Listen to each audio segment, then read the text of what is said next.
अकोल्याच्या राजापूर खिनखिनीमध्ये शालेय विद्यार्थ्यांकडून बाजाराच्या खरेदीचा व्हिडिओ समोर. शिक्षकांना बाजाराची पिशवी पकडण्यासाठी विद्यार्थ्यांना सोबत नेल्याचा प्रकार. अमरावती शहरामधल्या अनेक वाहतूक पोलीस कंट्रोल बूथ बंद अवस्थेमध्ये. काही कंट्रोल रूम वर्षांपासून बंद असल्यानं नागरिकांची गैरसोय. अमरावती विभागामध्ये एसटीमध्ये महिला प्रवाशांच्या संख्येमध्ये वाढ. अमरावती विभागाला 9 महिन्यामध्ये मिळाले 29,55,00,000 रुपयांचं उत्पन्न. जिल्ह्यामध्ये वर्षभरात एसटीमधून 1,61,00,000 महिलांचा प्रवास.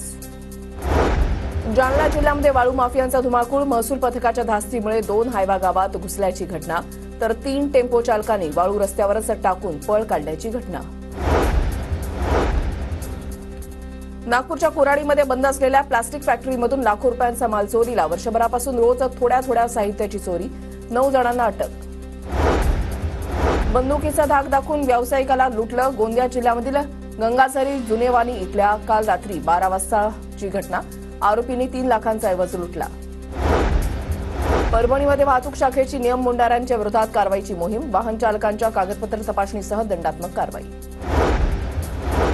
गोंदिया जिल्ह्यामधल्या सालेकसा तालुक्यामधल्या कचारगडमध्ये 10 ते 14 फेब्रुवारी दरम्यान कचारगड यात्रा. जिल्हा परिषदेचे मुख्य कार्यकारी यांच्याकडून यात्रेचा आढावा. 16 राज्यामधील भाविक दर्शन करण्यासाठी येत असल्याची माहिती.